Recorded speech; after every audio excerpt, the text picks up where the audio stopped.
السلام علیکم ورحمۃ اللہ وبرکاتہ۔ الحمد للہ نحمدہ ونصلی علی رسولہ الکریم، اما بعد فاعوذ باللہ من الشیطان الرجیم، بسم اللہ الرحمن الرحیم۔ رب اشرح لی صدری ویسر لی امری واحلل عقدۃ من لسانی یفقہوا قولی۔ کیسے ہیں آپ لوگ؟ اللہ کی ذات سے امید ہے ٹھیک ہوں گے، خیریت سے ہوں گے۔ الحمدللہ میں اور میری فیملی بھی بالکل ٹھیک ہیں۔ دیکھیے لاسٹ ویک ہم نے جو ہے نماز کے ٹاپک کو کمپلیٹ کیا۔ ہم نے سمجھا کہ نماز کی امپورٹنس کیا ہے، نماز کی فضیلت کیا ہے، اور امید ہے کہ آپ لوگوں نے اس کو سنا بھی ہوگا، سمجھا بھی ہوگا، اور اس پر عمل بھی کر رہے ہوں گے انشاءاللہ تعالیٰ۔ لیکن نماز کی بات یہی ختم نہیں ہوتی۔ نماز کے بہت سے احکامات ہیں اور جس کو ہمیں سننا سمجھنا بہت ضروری ہے۔ تو اس میں کچھ اتنے امپورٹنٹ ہیں کہ جس کو فلفل کرنا اتنا ضروری ہے کہ اس کے بغیر نماز ہی نہیں ہوتی۔ آج میرا وہی ٹاپک ہے۔ دیکھیں نماز کے کچھ فرائض ہوتے ہیں، ہے نا؟ جیسے ایک نماز تو دیکھیے خود ایک فرض ہے، لیکن اس کے بھی کچھ فرائض ہوتے ہیں۔ جب ہم نماز کی نیت باندھتے ہیں نا، اس سے پہلے کچھ فرض ہوتے ہیں، 7 فرض ہیں۔ جب نماز کی نیت باندھ لیتے ہیں، ہم انٹر ہو جاتے ہیں نماز کے اندر، تب 7 فرض ہیں، یعنی ٹوٹل ملا کے 14 فرض ہیں نماز کے۔ ان کو فل کرنا اٹس ویری امپورٹنٹ۔ اس کے بغیر نماز ایکسیپٹ نہیں ہوگی۔ نماز میں دیکھیے کچھ فرض ہوتے ہیں، کچھ واجبات ہوتے ہیں، کچھ سنتیں ہوتی ہیں۔ اگر سنت چھوٹ جاتی ہے تو نماز ہماری ایکسیپٹ ہو جاتی ہے، قبول ہو جاتی ہے۔ واجبات چھوٹ جاتا ہے، کوئی واجب چھوٹ گیا تو نماز کے لاسٹ میں ہم سجدہ سہو کرتے ہیں، اس سے نماز ہماری کمپلیٹ ہو جاتی ہے۔ لیکن فرض کے ساتھ ایسا کچھ نہیں ہے۔ فرض اگر چھوٹ گیا نا، اگر کوئی مس ہو گیا تو نماز ہماری ایکسیپٹ ہی نہیں ہوگی۔ اس کو ہمیں ریپیٹ کرنا پڑے گا، دہرانا پڑے گا۔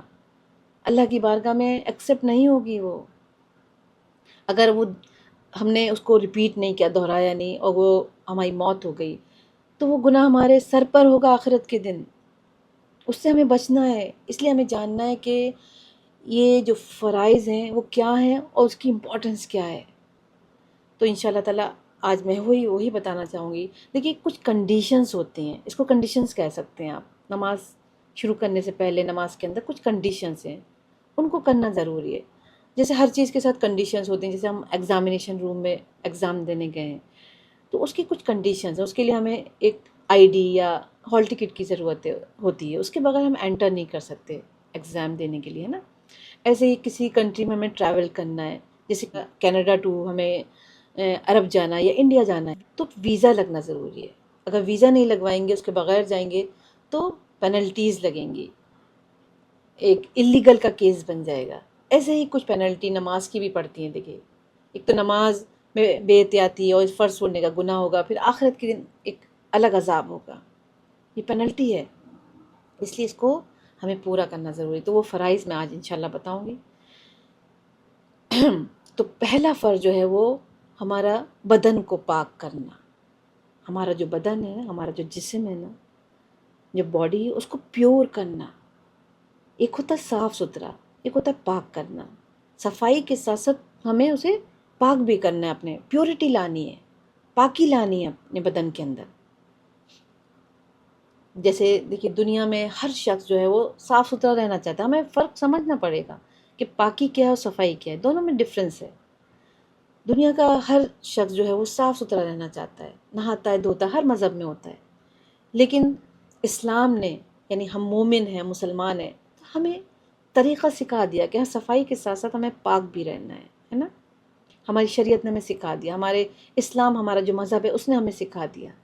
رسول اللہ صلی اللہ علیہ وسلم نے ہمیں پورا پروسیس بتا دیا، طریقہ بتا دیا کیسے ہمیں پاک ہونا ہے۔ تو جیسے اگر ہم ناپاک ہیں، مطلب کچھ ایسی ناپاکی میں آ گئے ہیں ہم، کوئی بھی وجہ ہو سکتی ہے، اس کی وجہ سے ہمارے پر غسل فرض ہو گیا ہے، غسل لینا ہے ہمیں، تو وہ ضروری ہے۔ غسل واجب جب ہو جاتا ہے نا، غسل واجب ہو جاتا ہے تو اس کو پورا کرنا، غسل لینا ضروری ہے۔ غسل کا طریقہ شریعت نے بتا دیا، اس کے بغیر ہم پاک نہیں ہوں گے۔ غسل دیکھیے اور مذہب میں غسل نہیں ہوتا، صرف نہا دھو کے صاف ستھرے ہو جاتے ہیں۔ ہمارے یہاں غسل ہے، اس کا پورا طریقہ ہے، صفائی کے ساتھ ساتھ پاکی لانا ہے۔ تو جب غسل واجب ہو جائے گا تو غسل لینا ہے ہمیں۔ اگر غسل واجب نہیں ہے، ایسے ہی ہم واش روم گئے یا قضاء حاجت ہے کچھ، تو اس میں ہمیں دھیان رکھنا، احتیاط رکھنا ہے کہ کوئی چیٹ نہ آ جائے ہمارے پر، یا کوئی اب اگر ناپاکی کوئی گندگی لگ گئی ہے تو اس کو ہمیں اچھے سے دھو کر پانی سے کلین کر دینا ہے، بس وہ کافی ہے، پھر نہانے کی ضرورت نہیں ہے۔ جیسے عورتیں ہوتی ہیں بچوں کو واش روم لے کے جاتی ہیں، ہے نا، اس میں دھیان نہیں رکھتی، بے احتیاطی برتتی ہیں، اس کی بچے کی چھینٹیں آ جاتی ہیں کہ بچہ ہی تو ہے کوئی بات نہیں، نہیں، دھیان رکھنا پڑے گا ہمیں، ہم نماز کے قریب نہیں جا سکتے۔ اگر کوئی ناپاکی ہمارے بدن پر لگی تو ہم نماز نہیں پڑھ سکتے۔ ایسے ہم پورا دن پھرتے رہیں، لیکن جب نماز کے پاس جائیں گے نا تو ہمیں پاک ہو کر جانا ہے، ہمیں طریقہ بتا دیا گیا۔ اس کے اوپر دیکھیے صورت ہے سورہ مدثر، اس کی ایک آیت ہے، اللہ تعالیٰ اس میں فرماتے ہیں کہ ناپاکی سے دور رہو۔ ہمارا رب اپنے بندوں سے کہہ رہا ہے کہ ناپاکی سے دور رہو، اس کا کیا مطلب ہے؟ اس کا مطلب یہ ہے کہ ہم اپنے بدن کو پاک رکھیں اور آس پاس جتنی بھی چیزیں ان کو بھی پاک رکھیں۔ صفائی کے ساتھ ساتھ پاکی بھی لانی ضروری ہے، نیٹ اینڈ کلینٹی کے ساتھ ساتھ پیورٹی کا ہونا بھی ضروری ہے۔ تو سب سے پہلا جو فرض ہے نا وہ ہمارا اپنے بدن کو پاک رکھنا، صاف رکھنا ہے نا۔ اس کے بعد جو آتا ہے وہ ہے کپڑوں کو پاک رکھنا۔ جو کپڑے ہم نے پہنے ہوئے ہیں نا، جب ہم نماز پڑھنے جائیں تو وہ کپڑے ہمارے پاک ہونے چاہیے، اس پہ نجاست نہیں لگی ہونی چاہیے، گندگی نہیں لگی ہونی چاہیے، میرا یہ بتانا ہے۔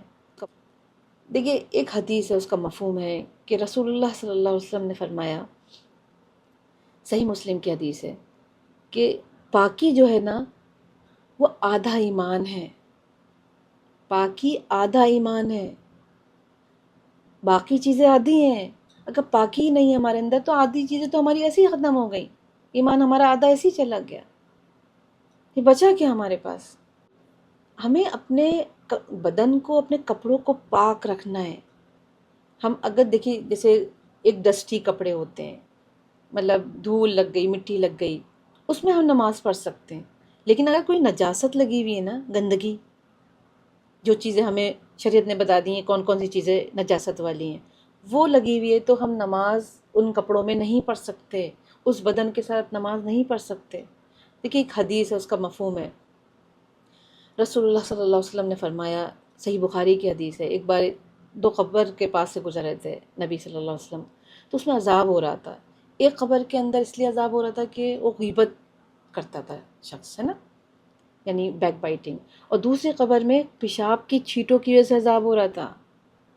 چھوٹی چیزیں نہیں ہیں، ہم بہت چھوٹا سمجھ لیں، بچے کی چھینٹیں آ گئیں کوئی بات نہیں ہے، بچہ ہی تو ہے، ڈائپر لیک کر گیا کوئی بات نہیں، نہیں، ہمیں صاف رکھنا ہے۔ دیکھیے قرآن کی ایک آیت ہے، اس میں اللہ تعالیٰ فرماتے ہیں، سورہ مدثر کی آیت ہے، آیت نمبر 4 ہے، کہ اپنے کپڑوں کو پاک رکھو۔ اس میں بھی اللہ اپنے بندوں سے کہہ رہے ہیں اپنے کپڑوں کو پاک رکھو۔ کیوں؟